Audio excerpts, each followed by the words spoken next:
Redox reaction पुढच्या टॉपिकमध्ये आपल्या सगळ्यांचं स्वागत.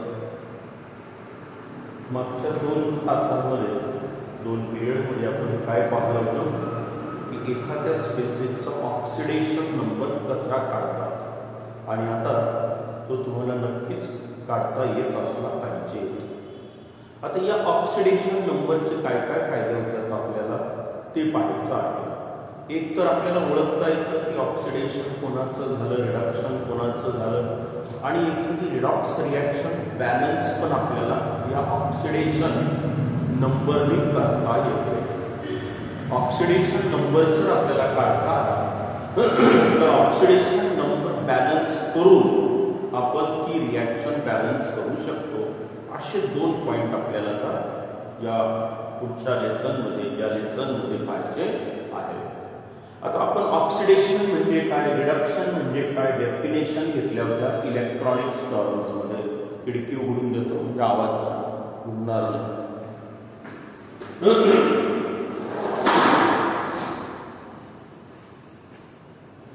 ऑक्सिडेशन कशाला म्हटलं होतं आपण? It is the chemical reaction in which the substance that is atom, ion or molecule it loses or it donates the electron. बरोबर आहे. For example, sodium it gives Na plus 1 electron. Copper Cu it gives Cu plus 2 electron. Aluminium it gives 3 electron, 3 plus 3 electron. बरोबर आहे. Oxidation किंवा Fe2 plus असेल it gives Fe3 plus 1 electron. Sn2 plus असेल it gives Sn4 plus 2 electron. All these are the oxidation reaction. बरोबर आहे. Loss of electron. आता थोडासा विचार करा की ऑक्सिडेशन नंबरचं काय होतं ऑक्सिडेशन रिॲक्शन मध्ये. म्हणजे आपल्याला आणखी नवीन डेफिनेशन पण सांगता येते. पहा इथे ऑक्सिडेशन नंबर सोडियमचा फ्री किंवा अनकंबाइंड स्टेट असेल तर हा 0 त्याच्यावर जेवढे चार्जेस आहेत तेवढा असतो नाही का. आता Fe2 प्लस म्हणजे याचा ऑक्सिडेशन नंबर +2, याचा ऑक्सिडेशन नंबर +2. आता तो रिॲक्शन पूर्ण झाल्यावर ऑक्सिडेशन झाल्यावर किती होतो पहा. इथे झाला +1, इथे झाला +2, इथे झाला +3, इथे झाला +3, इथे झाला +4.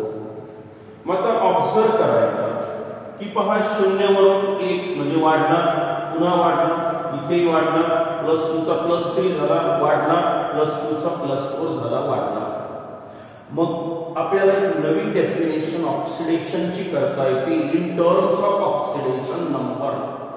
असं म्हणता येईल का पहा.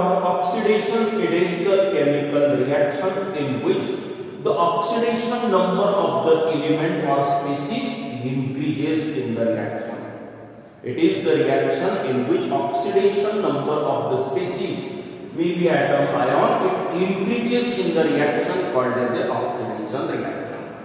म्हणजे ऑक्सिडेशन कसं ओळखता येतं. जर एखाद्याचा ऑक्सिडेशन नंबर रिॲक्शन मध्ये वाढला असेल, किती नाही वाढतो तर त्याचं काय झालं म्हणायचं ऑक्सिडेशन. बघा 0 होता +1, 0 होता +2, 0 होता +3. increase in the oxidation number of a species in the reaction called as a oxidation reaction. आणि ऑक्सिडेशन नंबर जर डिक्रीज होत असेल तर त्याला रिडक्शन म्हणायचं. आपण आता उदाहरण पाहूया रिडक्शनचं. म्हणजे तुम्हाला समजेल की रिडक्शन ऑक्सिडेशन मध्ये ऑक्सिडेशन नंबर हा वाढलेला दिसून येतो, तर रिडक्शन मध्ये हा ऑक्सिडेशन नंबर कमी झालेला दिसून येतो. ठीक आहे. पाहूया आपण आता. मग काही 1/2 O2 it accept 2 electron it gives O minus minus. S2 minus it gives S minus minus. 1/2 Cl2 plus 1 electron Cl minus. Cu plus plus plus 2 electron Cu. Fe plus plus plus 2 electron Fe. हे सगळं addition of electron म्हणजेच आपण याला म्हटलं होतं reduction reaction. आता oxidation number काढा आणि पहा डिक्रीज होतो की नाही ते बघा. फ्री किंवा अनकंबाइंड स्टेट 0 -2 झाला, 0 -2 झाला, 0 Cl- -1 झाला, हा +2 होता, प्लस इथे 0 झाला, न्यूट्रल आहे, हा +2 होता, हा 0 झाला. पहा प्रत्येक ठिकाणी रिडक्शन मध्ये डिक्रीज झाला -2, 0 -2 कमी झाला, 0 -1 कमी झाला, +2 वरून 0 वर आलं, +2 वरून 0 वर आलं. म्हणजे decrease in the oxidation number in a chemical reaction is called as a reduction. म्हणजे ही पण व्याख्या आपल्याला देता येते, पण ही काय झाली in terms of oxidation number. काही अडचण? मग ऑक्सिडेशन आणि रिडक्शन आपण in terms of oxidation number पण सांगू शकतो. काय म्हणायचं मग? The reaction in which the oxidation number of a species, that is maybe atom, ion or molecule, it increases, called as a oxidation, and the reaction in which the oxidation number of species, that is atom, ion or molecule, it decreases, called as a reduction. ठीक आहे. आता आपल्याला oxidation आणि reduction in terms of oxidation number पण समजलं. आता जाऊया आपण आणखी एका महत्त्वाच्या टॉपिककडे, ते म्हणजे रेडॉक्स रिएक्शन आपल्याला बॅलन्स कशी करायची आहे. आपल्याला दोन पद्धती दिलेल्या आहेत, आपल्याला एक घ्यायची आहे, एक कमी केलेली अभ्यासक्रमातून, तर आपल्याला ऑक्सिडेशन नंबर मेथडनीच आपल्याला ते घ्यायची आहे. आता याच्यासाठी आपल्याला ते 5-7 नियम मी तुम्हाला नोट्स मध्ये पाठवलेले आहेत, शॉर्टकट नियम पाठ करायची गरज नाही, ते समजावून घ्यायचे आहे. आणि रिएक्शन रेडॉक्स रिएक्शन बॅलन्स कशी करतात ते आपल्याला आता शिकायचं आहे. तुम्हाला अर्धवट रिएक्शन देण्यात येते, स्केलेटोन देण्यात येतं रिएक्शनचं, आणि आपल्याला विचारण्यात येतं की ही रिएक्शन बॅलन्स करा. ऍसिडिक बेसिक दोन्ही मीडियम मध्ये करता येते. आपल्याला ऍसिडिक मीडियम मध्येच आहे, बेसिक मीडियम मध्ये काही गरज नाही आपल्याला. तर त्याच्यासाठी 7 नियम दिलेले आहेत, पहिले 7 आणि पुढचे 3 जे आहेत ते बेसिक मीडियम साठी आहेत. ते नाही केले तरी चालतात, फक्त पहिले 7 अतिशय महत्वाचे. खरी रिएक्शन इथेच बॅलन्स झालेली असते. मग आता ते नियमाचा अर्थ काय होतो आणि उदाहरण हे मी तुम्हाला सोबतच एक्सप्लेन करतो आहे. 1-2 एक्झाम्पल आपण ह्या रेडॉक्स रिएक्शन बॅलन्स कशा करायच्या ते आपण पाहणार आहोत. ठीक आहे. मग आता तुम्ही तुमच्या रजिस्टरमध्ये हे प्रॉब्लेम मी सांगतो त्या पद्धतीने लिहायचं आणि ते सोडवायची रिएक्शन. चालेल? मग आता तुम्ही रजिस्टर घ्या, मी रिएक्शन लिहितो तोपर्यंत.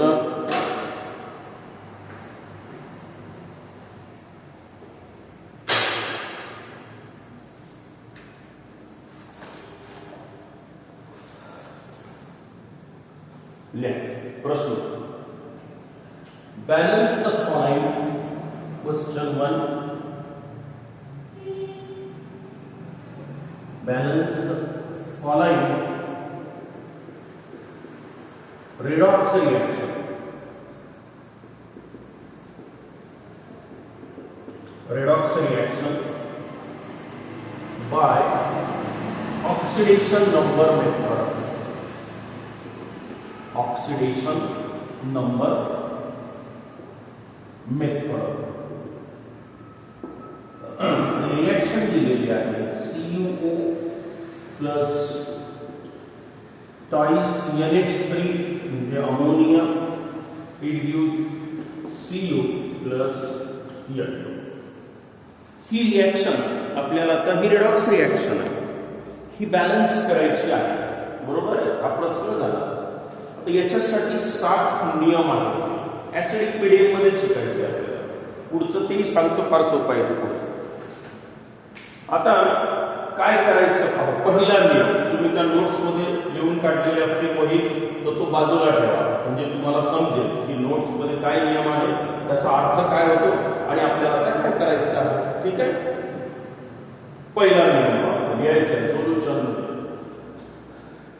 पहिला, कॅल्क्युलेट oxidation number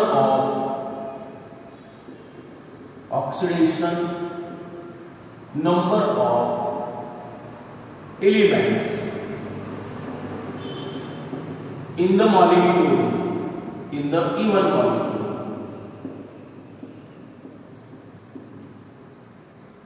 या रिएक्शन मध्ये आता जे काही मूलद्रव्य आहेत तर त्यांचे ऑक्सिडेशन नंबर तुम्हाला आता काढायचे आहेत पहिल्या नियमानुसार, कारण ऑक्सिडेशन नंबरच्या आधारावरच रिएक्शन आपल्याला बॅलन्स करायची आहे. मग ऑक्सिडेशन नंबर ज्याचा बदलतो त्याचेच काढायचे. ऑक्सिजन बदलत नाही, हायड्रोजन बदलत नाही, अल्कली मेटल बदलत नाही, तर त्याची काढायची गरज नसते. बाकीचे जे असतात त्याचेच काढायचे आहे. ठीक आहे. पहिला नियम काय म्हटलं मी, assign the oxidation number, assign शब्द वापरतात किंवा calculate the oxidation number of elements in the given molecule. मग आता ही रिएक्शन पुन्हा मी लिहितो, CuO plus twice CnH3 it gives us Cu plus Cl2. सर्वप्रथम रिएक्शन बॅलन्स करण्याच्या अगोदर बघायचं की ऍटम बॅलन्स दिसतायत का. एक कॉपर एक कॉपर, दोन नायट्रोजन दोन नायट्रोजन. हे स्केलेटोनच बरोबर पाहिजे आधीच, नसेल तर ते आपणच करून घ्यायचं आणि मग आपले नियम वापरायला सुरुवात करायची. समजा इथे जर एकच मॉलिक्यूल दिलेला असता तर आपण काय केलं असतं, इकडे एक कॉपर एक कॉपर, हायड्रोजन ऑक्सिजनचा विचार नाही करायचा, इतर एलिमेंट, इकडे दोन नायट्रोजन. मग याला मी टॉईस नायट्रोजन नाही, पण त्याच्याऐवजी जर मी इथं टॉईस केलं तर आता नायट्रोजन नायट्रोजन बॅलन्स केले तो बरोबर आहे. आता इथून पुढे आपले नियम वापरायचे आहेत. काय म्हटलं मी, calculate the oxidation number of each element in the molecule. कॉपरचा काढूया. मग कॉपरचा X, ऑक्सिजनचा -2, बेरीज 0, सो X इक्वल टू काय झाला +2. कॉपरचा मी काढला. ठीक आहे. हे अमोनिया आहे, पण नायट्रोजनचा X म्हटलं 3, हायड्रोजनचा +1, बेरीज 0, X + 3 equal to 0, X equal to -3. म्हणजे मी नायट्रोजनचाही काढला, किती आला -3. हायड्रोजनचा बदलत नाही, फिक्स असतो. आता हा अनकंबाइंड स्टेट 0, नायट्रोजन फ्री स्टेट 0. बघा पहिल्या नियमाचा अर्थ आला का लक्षात. काय म्हटलं आपण, calculate the oxidation number of element in the given molecule. या दिलेल्या मॉलिक्यूल मध्ये प्रत्येकाचा ऑक्सिडेशन नंबर काढायचा. मी काढला, तुम्ही पण काढणार असाल. हा पहिला नियम आहे. आता दुसरा नियम बघा काय. दुसरा नियम आहे, select those elements or molecules whose oxidation number changes. म्हणजे select those atoms whose oxidation number changes. लिहा मग, select those elements whose oxidation number changes during the reaction. या रिएक्शन घडत असताना ऑक्सिडेशन नंबर पुन्हा पुन्हाचा चेंज होतो, ते मॉलिक्यूल सिलेक्ट करायचे. Select those elements whose oxidation number changes. आता बघा कॉपरचा इथे किती होता +2, कॉपरचा किती झाला 0, म्हणजे बदलला कॉपरचा. आणि नायट्रोजनचा -3 होता, तिकडे तो 0 झालेला आहे. नायट्रोजनचा बदलला, ऑक्सिजनचा बदलत नाही, दुसरं कोणी नाही तिथे, हायड्रोजनचा बदलत नाही. मग आता हे कसं लिहायचं बघा, सिलेक्ट दोज एलिमेंट. आता एलिमेंट म्हणजे कुठे, मॉलिक्यूल मध्ये CuO. याच्यापासून कोण मिळालं तुम्हाला, कॉपर. इथे किती होता तो +2 होता, तो किती झाला आता इथे 0 झाला. बरोबर आहे. एक मॉलिक्यूल सिलेक्ट केला. त्याच्यानंतर पहा ट्वाइस CnH3, नायट्रोजनचा किती आहे -3, इकडे गेल्यानंतर तो किती झाला 0. एका नायट्रोजनचा -3 आहे. बरोबर आहे. ते ट्वाइस CnH3 जसं मी आता हे असे मॉलिक्यूल सह एलिमेंट लिहिले की ज्यांचा ऑक्सिडेशन नंबर बदलतो आहे. मग दुसऱ्या नियमाचा अर्थ, select those elements whose oxidation number changes during the reaction. Copper ऑक्साइडचा कॉपर इथे बदलला, अमोनियाचा पण बदलला. बरोबर आहे. आता तिसरा नियम, calculate the increase and decrease in the oxidation number. आता कोणाचा कितीने वाढला, कोणाचा कितीने कमी झाला ते कॅल्क्युलेट करा म्हणतो तो तिसऱ्या नियमानुसार. बरोबर आहे. मग आता लिहा तिसरा नियम,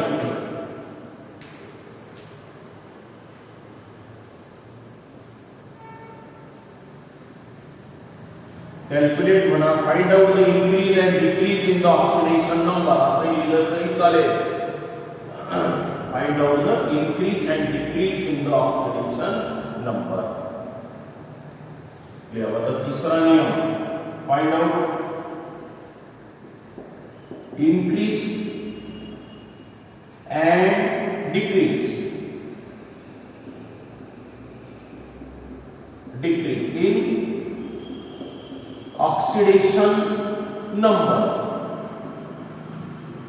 मग आता हे काय आहे, याचा अर्थ काय होतो पहा. हा CuO आहे, हा Cu झाला, इथे तो +2 होता, इथे तो 0 झाला. म्हणजे वाढला की कमी झाला, 0 वर 2 वरून 0 वर डिक्रीज्ड बाय 2. हे काय झालं, डिक्रीज्ड बाय 2. याला मी इक्वेशन नंबर 1 म्हणतो. आणि आता बघा, हा कोण होता, TiCNH3 आहे. It gives nitrogen. इथे काय झालं पहा,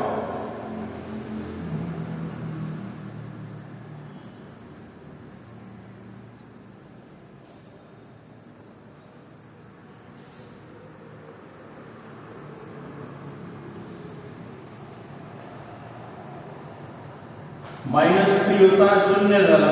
पण आता इथे 2 नायट्रोजन आहे, एका नायट्रोजनचा -3, 2 आहे तिथे, म्हणजे 2 × -3 बरोबर किती झाला, -6 होता, 0 झाला. म्हणजे काय, इन्क्रीज्ड बाय 6. इथे 2 कमी झालेला आहे, पण इथे काय झाला, आता तो 6 न वाढलेला आहे. -6 वरून 0 वर आलो आपण, म्हणजे increased by 6. increased by 6.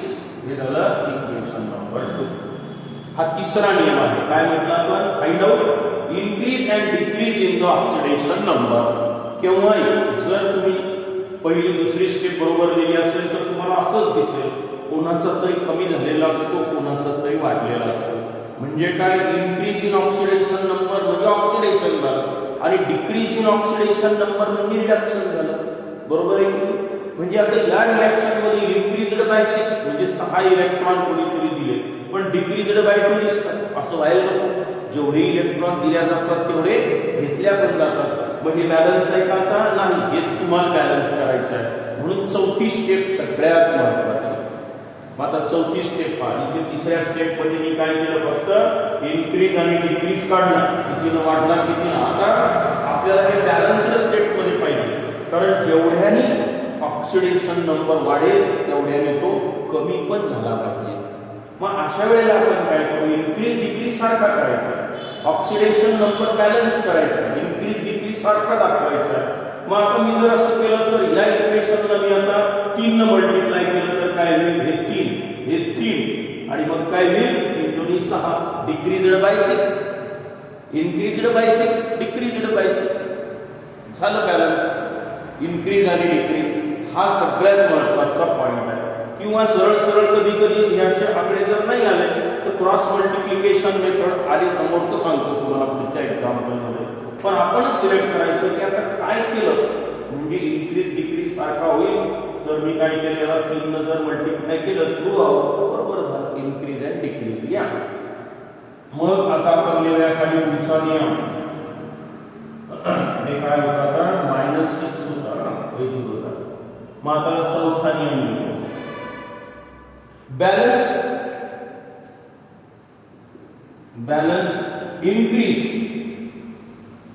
increase and decrease in the oxidation number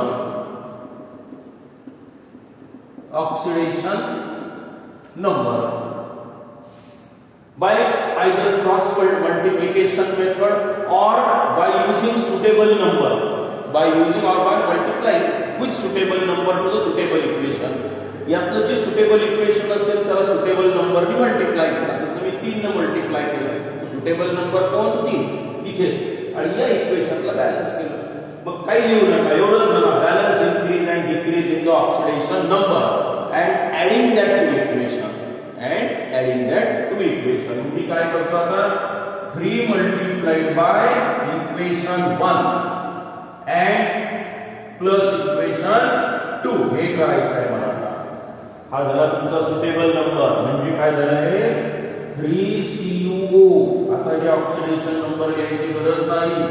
plus 3Cu हे झाला आता डिक्रीज्ड बाय 6 आणि याला काय लिहिलं आपण twice NH3 it gives N2 आणि आता या दोघांची बेरीज करा. आहे 3 into equation 1 plus equation 2.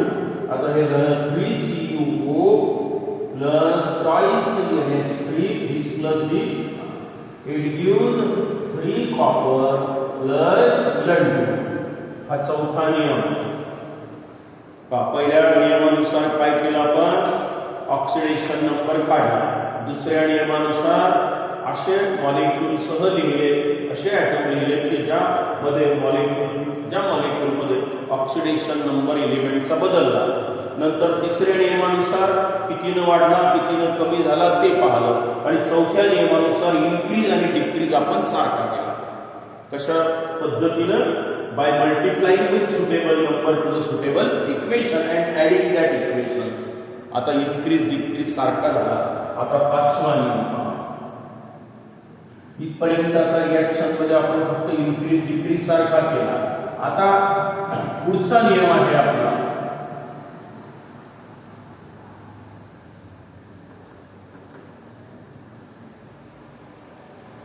यात काही वेगळे ॲटम आहेत का पाहून घ्यायचं अगोदर. आता नायट्रोजन आहे, हायड्रोजन आणि ऑक्सिजनच्या व्यतिरिक्त कोण आलं कॉपर आहे नायट्रोजन आहे. त्याच्या ऐवजी कधी कधी अल्कली मेटल येतात अल्कलाईन अर्थ मेटल येतात. तर ते जर असेल तर ते बॅलन्स करावे लागतात. इथे असा काही प्रकार आलेला नाही.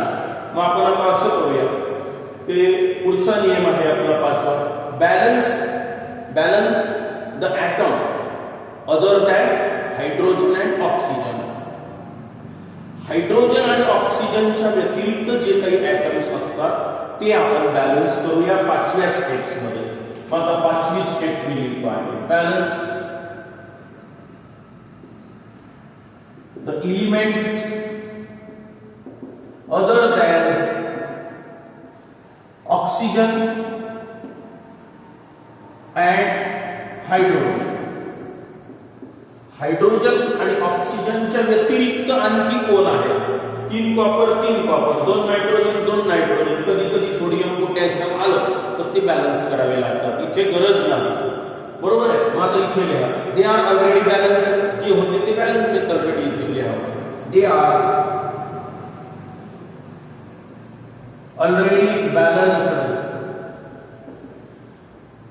मग पुन्हा लिहा equation 3CuO plus twice NH3 it gives 3Cu plus N2. बरोबर ते ऑलरेडी बॅलन्स आहे.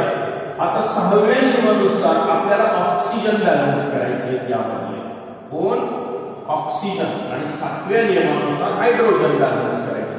ही झाली रिएक्शन.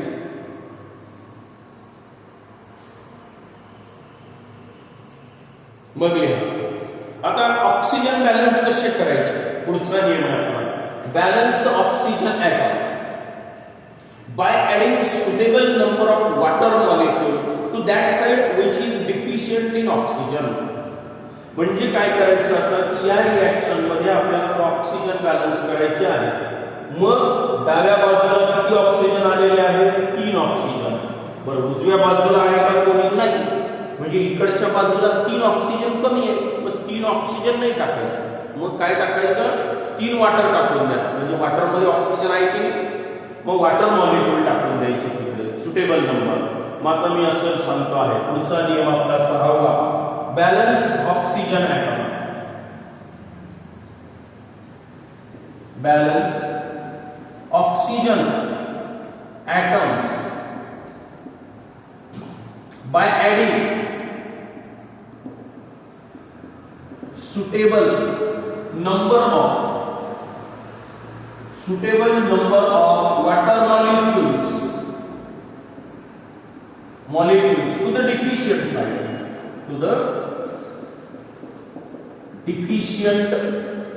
side. अर्थाला लक्षात की तेवढे वॉटर मॉलिक्यूल टाकून द्या. किती जेवढे ऑक्सिजन कमी आहे तेवढे. कोणत्या बाजूला जिकडे ऑक्सिजनची डिफिशियन्सी आहे त्या बाजूला. म्हणजे काय 3 ऑक्सिजन इकडे आहेत ऑलरेडी. इकडे टाकायची गरज नाही आता. मग 3Cu प्लस N2 आणि आता 3 मी काय टाकतो वॉटर मॉलिक्यूल झाले ऑक्सिजन बॅलन्स 3 ऑक्सिजन इकडे 3 ऑक्सिजन इकडे बरोबर आहे हा होता आपला 6वा नियम आणि आता 7व्या नियमानुसार आपल्याला शेवटी हायड्रोजन बॅलन्स करायचे आहे मग हे कसे करायचे बघा इथे जसं आपण ऑक्सिजन बॅलन्स करत असताना डिफिशियंट साइडला तेवढे वॉटर मॉलिक्यूल टाकले आता काय करायचं जेवढे हायड्रोजन ज्या बाजूला कमी असतील तेवढी H+ आयन टाकायचे म्हणजे ऍसिडिक मीडियम H+ हे ऍसिड असतं HCl असेल HPSO4 असेल ते कोणतेही ऍसिड घेऊ आपण फक्त H+ लिहून ठेवायचं मग आता मी इथे लिहितो balance oxygen atom hydrogen atom balance hydrogen atoms by adding suitable number of H+ ions to the deficient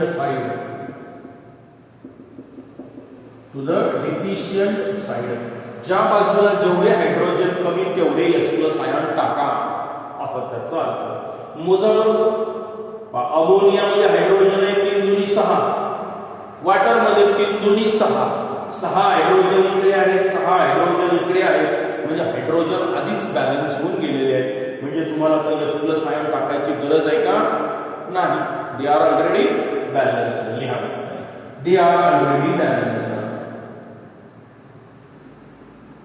they are already balanced आणि रिएक्शन आता लिहून टाका ही तुमची रेडॉक्स रिएक्शन सर्व अर्थाने बॅलन्स झालेली आहे याला म्हणायचं balancing the redox reaction by using oxidation number method ही रिएक्शन अशीच्या अशी खाली लिहून टाकली आता ही सगळे अर्थाने 3 copper 3 oxygen 3 oxygen 2 nitrogen 2 nitrogen 6 hydrogen increase in oxidation number decrease in oxidation number सारखाच म्हणजे काय तर ही रिएक्शन आता इथे पूर्णपणे बॅलन्स झालेली आहे तर अशा पद्धतीने हे नियम आता तुम्ही त्या नोट्स मधले नियम लिहिले तरी चालतील किंवा हे अशा पद्धतीने शॉर्टकट लिहित चला तुम्हाला उत्तर काढता येईल ठीक आहे व्हिडिओ मोठा होऊ नये म्हणून पुढच्या व्हिडिओमध्ये आपण दुसरे एक्झाम्पल पाहूया ठीक